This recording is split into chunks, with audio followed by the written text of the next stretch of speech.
Topic is communist ideologies, and we're going to begin with this particular slide, looking at the Smurfs, in case you were a child of the 80s or have seen any of the remakes.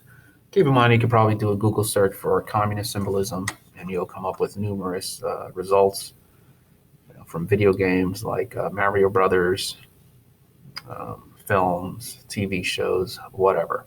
So we're going to start here with this particular song. I'm going to go to the lyrics because this is primarily going to be about the difference between capitalism and communism from an ideological point of view. So here we see in the lyrics, it says that I believe a man should own his own house and car and cow. So this is about the factors of production, land, labor, and capital, entrepreneurship, and the factors of production being owned by people, land, labor, capital, entrepreneurship. Some people say technology. So this stuff is in the hands of the people, and then the people, I guess it's the people with the ability to get access to these factors of production, then take these factors of production, make goods, and then the goods that they make are sold in the market to consumers. And the difference here is that, private ownership, when the government controls the factors of production, it goes factors of production, government, and then government will make the determination about how best to distribute those resources. So just something there to think about. So we'll probably come back to this idea. So if you remember in class, this particular chart comparing the isms, for the most part, you're probably not going to be responsible for all of these items.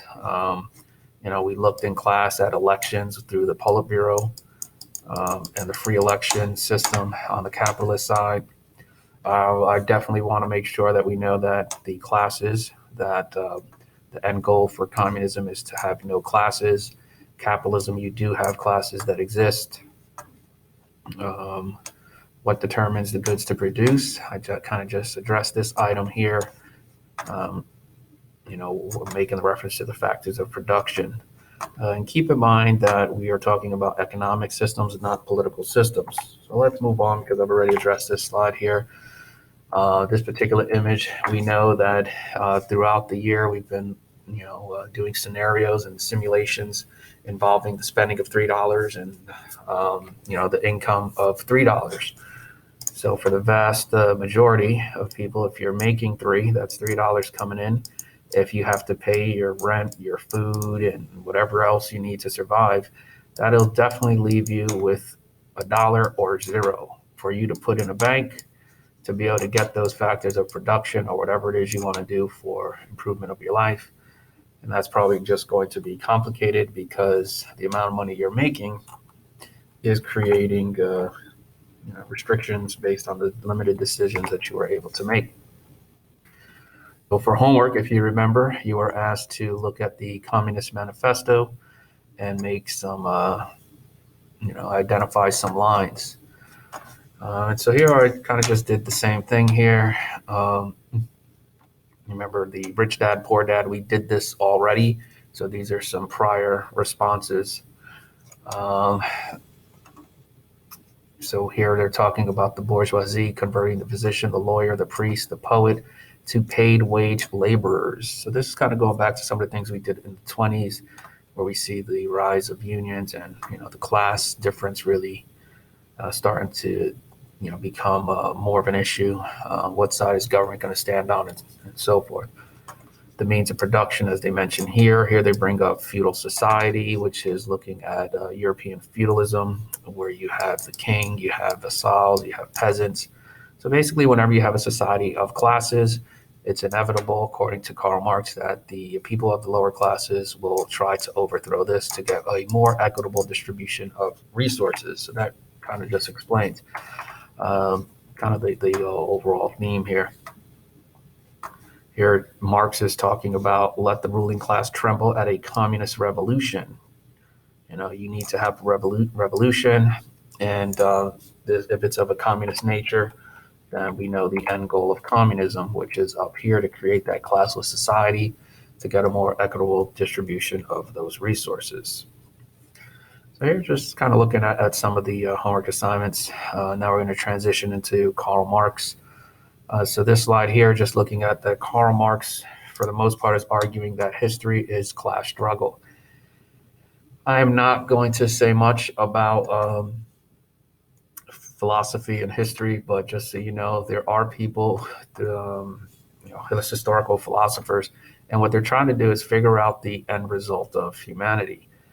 So if this line right here, we have a start and we have an end. You have another school of thought that looks at history through cycles, that humanity just keeps on going through the same thing. Yes, the wars change, the situations change, but for the most part, we're dealing with a more cyclical repetition of similar events. What I mean here by history is class struggle. Marx viewed every historical event through the lens of class struggle. And so for him, he's looking at this constant back and forth struggle between the classes. And eventually, he's arguing that this will lead to the creation of a communist state. And the communist state is supposed to be temporary. And because he believes humans are naturally good, the people leading the revolution would give up, and human beings will be able to share the planet and enjoy the rest of their lives. And so Karl Marx is ultimately a philosopher of history, and he's looking at every event in history through the lens of class struggle. So we could take an issue of like slavery in the United States, where you have you have slaves, you have slave masters, you have slaves that are working in the house, slaves that are working in the field. And so you could look at every event through a historical lens. I use that particular example only because that's, his argument is that you look at every event and, if you weren't thinking, well, how would that work for certain issues or historical events? I think that's a pretty good example there. Anyway, according to Marx, the factors of production are owned by the bourgeoisie and the proletariats are selling their labor. So for Marx, he's arguing that you have so far two classes. You have a bourgeoisie and you have a proletariat. So we're just going to put a bourgeoisie and a proletariat there. That would be the two classes.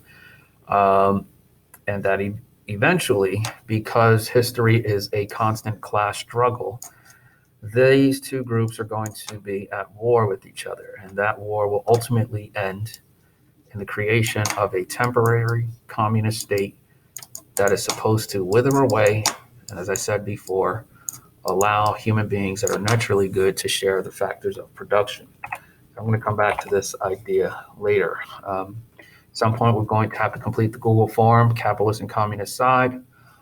So that's just a reminder. So here, reading the section where they're talking about Karl Marx, a proletarian revolution.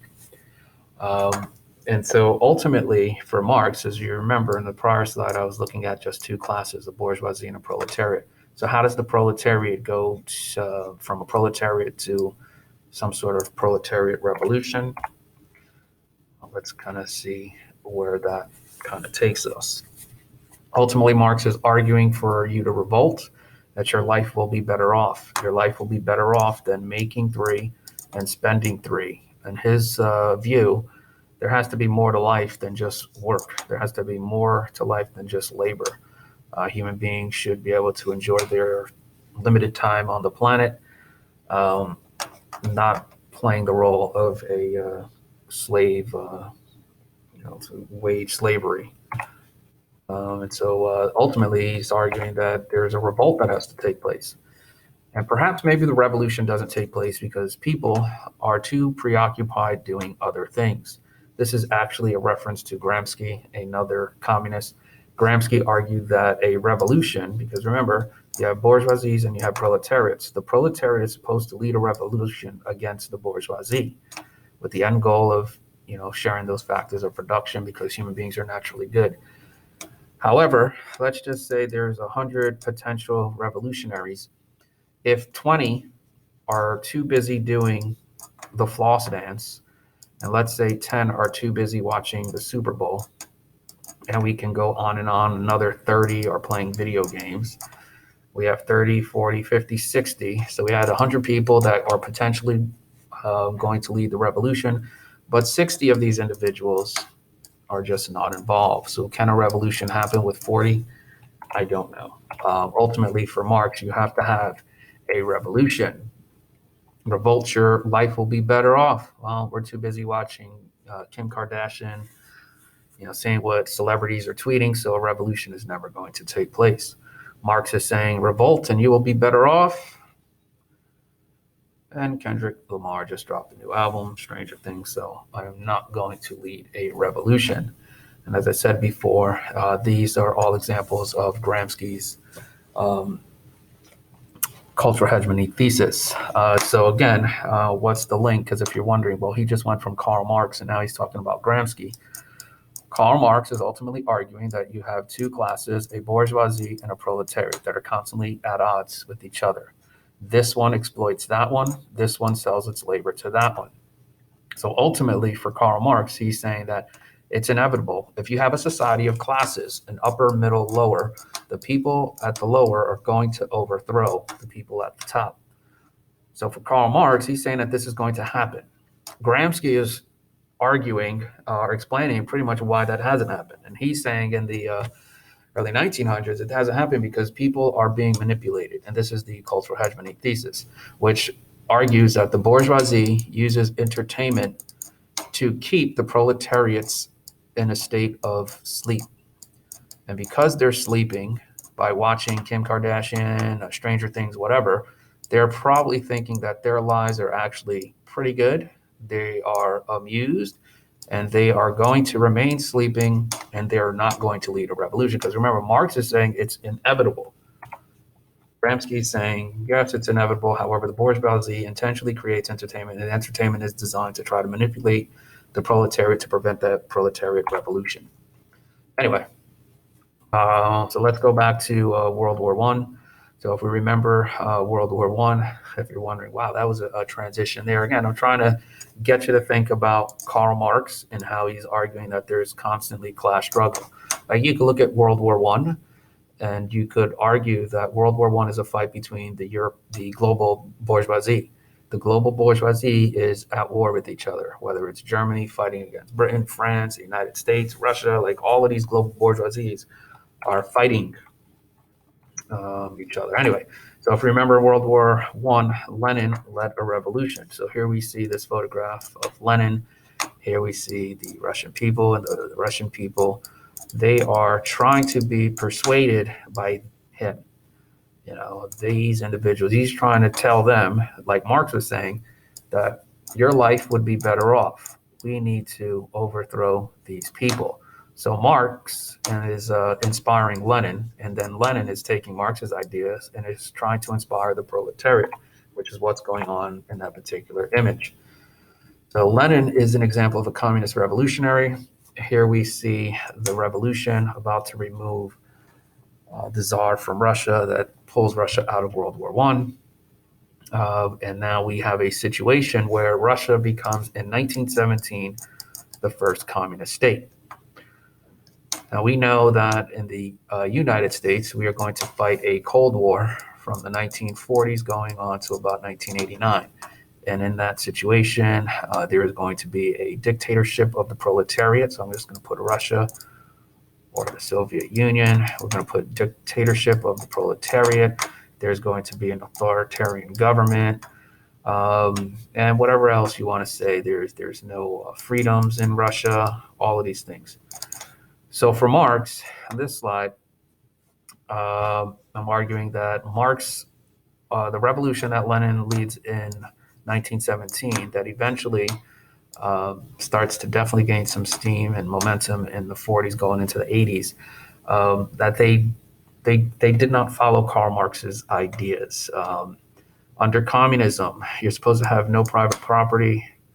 The state determines production. And this is key right here, that there are no classes within society. Now, if you've been paying attention to the Cold War grading simulation, we had something called the Politburo. And the Politburo is making a lot of decisions. So we have 10 communist people on the communist side. However, the Politburo has elected a leader. There was an election, but I would just want you to ask this. If you're on the communist side, would you want to be one of the citizens or a citizen member of the Politburo, or somebody that the Politburo wants to lead the communist, the party? And so for Marx, if you're looking at that situation, hopefully you've recognized that for this slide, Marx is saying you did it wrong. Remember, when you have any class system, a bourgeoisie versus a proletariat, it's inevitable. This group is going to overthrow that group. They're going to create a temporary government, a communist state, but this is supposed to wither away, and you are going to collectively share the resources because people are naturally good. Let's see where this goes here. The isms from Marxism. I'll come back to that. So for Marx, and this is getting back to philosophy, for Karl Marx, and this is, you'll probably come around Marxists, Leninists, and so on. What I mean by that is, if we actually go back here, the isms for Marxism, this is the isms for Marxism, and we have these different strands that are here. So somebody who is a pure Marxist believes that there's no government. So now this is what we're getting into governmental philosophy. What's the point of government? So here we have government, and government, protects the people. The government, provides a military, protects the people, and so on. Marx believes ultimately that people are naturally good. People do not need government. And so there he's challenging Hobbes, Locke, Rousseau, and any other political philosopher, saying that people are naturally good, and it's the class, it's the society that corrupts the people. And so for Marx, he's under the assumption here that if people are good, they could collectively share the resources. Let's move on to the next one. So communism. State dictates who gets the resources. A society with no class system. So this is the end goal. But if you look at all of the examples of communism, let's take Cuba. So Fidel Castro led a revolution against Batista in 1959. So here we have Cuba. Would you rather be a member of Fidel Castro, the leader of Cuba in the night, after 1959, or would you rather be a Cuban citizen? So we have Cuban citizen, and we have Fidel Castro's party, his family. Like, you want to think about, do the people that Fidel Castro know, do they have a better life than the ordinary Cuban citizens? So if this is the class system, you're either in with Fidel Castro or you're a citizen. According to Marx, you have established yet another class system, bourgeoisie versus proletariat. It's inevitable, according to Marx, that they are going to rise up and try to overthrow it, in this case, Cuba's leader, Castro. The problem is Fidel Castro will probably have you executed. So that is going to prevent you from leading a revolution. So this is probably never going to happen, which is why in the United States we associate communism with a dictatorship. Socialism. Resources are collectively shared, distributed by the government with society, maintains some form of class structure. So if we look here, I use the example of former President Obama mandating healthcare was viewed as socialist. So in the United States, here we have the president, and here we have all of the people. And let's say only these two individuals have access to healthcare. Obama is looking at the situation and thinking, well, that's not equitable, that's not fair. We need to figure out a way. So the government, and in this case, the resource here is healthcare. They are trying to equally distribute healthcare. It is a government-sponsored program. In the United States, do we still have rich people, poor people, homeless people? Yes. So in this case, government is using socialism in some way. So here I put down that you can still have some sort of class system, and this is going to vary depending on the society that we're looking at. Socialism, you might think, well, how's that any different from communism, capitalism? Yeah, I try to think about it like a mid-between. They're trying to use the resources, trying to share them in an equitable fashion, but it's usually a need, a societal need, as opposed to a want. Let's move on here to Leninism. So Leninism is another Marx idea. And for Leninism, it's very simple. Lenin writes this piece, a critique on imperialism, and he pretty much takes the world and he says, well, we have the world and we have global bourgeoisies and we have global proletariats, and it's up to the global proletariat to lead a revolution.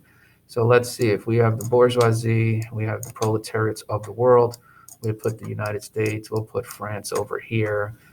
I'm going to put Puerto Rico here only because I'm Puerto Rican. I don't want anybody to get offended and say that, I said that their place of origin is, I don't want anybody to get offended. So I'm going to use Puerto Rico. I'm going to use Cuba, not because I'm Cuban, just because. Let's use Mexico here. Anyway, so it's inevitable that for Leninism, he's looking at the entire world, and that there's class warfare, and he's trying to rally the global proletariat in a global revolution against the global bourgeoisie as a way to share the resources of the world, I guess, for the entire human race. That's pretty ambitious. In capitalism, you're pretty much on your own here. Can you afford the computer? So I keep making these references to computers here. So if we take a look at like communism, it would be up to the government to determine whether or not we're going to devote factors of production and make sure everybody gets a computer. In capitalism, going back to the example, if you for healthcare, if you have it, you have it, you get it. If you don't, you don't. And that right there seems to be an issue that Americans have problems with. So communism for Marx. So this slide will probably sum up a lot of things because I've been waiting for this one and making references to it indirectly. So we have four different images here. We have 1, 2, 3, and there's a fourth one that I don't have up just yet. So for Marx, he's saying that you have a society of classes. We have a bourgeoisie and a proletariat. Now notice how there's a third group, the C, the communists. Technically, the communists are parts of the proletariat. What separates the communists from the proletariat is that the job of the communists is to inspire. It's to give the idea of revolution to the proletariat masses, trying to inspire them to lead a revolution, give them class consciousness. How? By talking about exploitation, by talking about the class differences. If you are the communists, your job is to inspire the proletariat. So in this image here, this is the P's plus the C's. This is the communists trying to rally the proletariats. If they are successful, now notice there's no B here. The B has been removed because this is the actual revolution designed to move the proletariat. So now we have all three classes in one circle. We have no classes. The question here is, do we have a government? So now the people leading the revolution, the communists, the question here is, do they become the new leaders? For Karl Marx, he would say temporary. The end goal for a Marxist, not a communist, is to get rid of any sort of leadership because remember, humans are naturally good. For Marx, the fourth box, people are naturally good and the resources are collectively shared. The problem is, in every communist revolution, Cuba, Korea, and so on, Cambodia, the people that led the revolution, the communists that led the revolution over here, they replaced the bourgeoisies. These individuals have remained in power, establishing yet another bourgeoisie, because you have a class difference. I use Cambodia here. I damn sure would want to be a member of the Khmer Rouge in 1975 Cambodia. I do not want to be a Cambodian citizen. I want to be a member of the Khmer Rouge, preferably within their ranks. Because if you're not, you're probably going to pay for this with your life. You're going to be dictated how much rice you can get, how much water you're going to get, all of the resources being controlled by the Khmer Rouge, and trying to figure out a way to get that out to the people, the citizens of Cambodia. That is a problem. So my point here is that when we hear the comment, well, communism sounds good on paper. Well, yes, because in the example of Cuba, Korea, China, Russia, Cambodia, Vietnam, the people that led the revolution over here, those communists that led the revolution to remove these individuals, they always managed to maintain a little bit more than the citizens they led the revolution for. Now, according to Marx, you have another class system that is established right here. For Marx, it's inevitable. These people are going to have another leader emerge, and they're going to overthrow the B. The problem is, try to defy North Korea's leadership. Try to defy Cuba's, Castro's leadership in 1966. Try to challenge Stalin. In all of those examples, whoever's trying to lead that revolution would probably be exterminated. So in the end, nobody's following Karl Marx's ideas. And that's it.